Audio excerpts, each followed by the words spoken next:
এবার ঈদে কিন্তু বেশ কয়েকটা সিনেমা রিলিজ হয়েছে। হ্যাঁ, এর মধ্যে কিন্তু বুবলির দেয়ালের দেশ সিনেমাটিও আছে। হ্যাঁ, আমি মনে করবো সাকিবের থেকে অনেকটা বেটার ছিল বুবলির এখানে অভিনয়টা। হ্যাঁ, অনেক ভালো। বুবলির অভিনয়টা অনেক ভালো লাগছে এবং শরীফুল রাজের অভিনয়টা অনেক ভালো। ফিনিশিংটা অনেক বেশি জোশ ছিল। বুবলির অনেক সাইলেন্ট সিন ছিল, কিন্তু মনে হয়েছে যে দুজন একদম টক্কর দিয়ে অভিনয় করেছে। তবে শরীফুল রাজ অসাধারণ।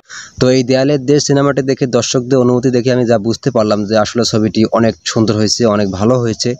আর দর্শকরা বলতেছে যে শাকিব খানের প্রিয়তমাকেও ছাড়িয়ে যাবে এই দেয়ালের দেশ। তো আমরা চাই যে প্রত্যেকটা সিনেমায় মাস্টারপিস হোক, প্রত্যেকটা সিনেমায় ব্যবসাবহুল হোক, কেননা একটা সিনেমা করতে অনেক টাকা খরচ হয়, অনেক কিছুর প্রয়োজন হয়।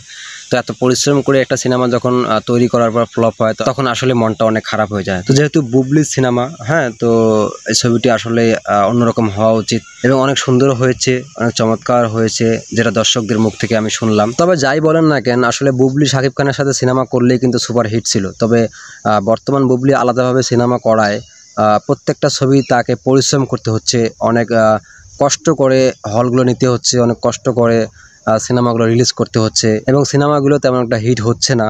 তবে আমরা চাই যে হ্যাঁ, শাকিব খানের রাজকুমার সিনেমার সাথে সাথে বাকি সিনেমাগুলোও সেই পরিমাণ টপে চলে যাক। হ্যাঁ, সেগুলোও ব্যবসাবহুল হয়ে যাক, কেননা এগুলোর মধ্যে অনেকগুলো টাকা ইনভেস্ট হয়েছে, অনেক নায়ক নায়িকা পরিশ্রম করেছে। তো দর্শকরা যেহেতু দেয়ালের দেশ সিনেমাটি দেখে অনেকটাই ভালো প্রকাশ করতেছে, অনেকটাই প্রশংসা করতেছে, তাহলে দেয়ালের দেশ সিনেমাটি অনেক ভালো হয়েছে আসলেই, তাহলে দেখা উচিত। তো দর্শকরা, আপনারা যারা দেখেননি তারা অবশ্যই দেয়ালের দেশ সিনেমাটি দেখে আসবেন। যারা দেখেছেন তারা অবশ্যই আমার কমেন্ট বক্সে লিখবেন যে কেমন হয়েছে।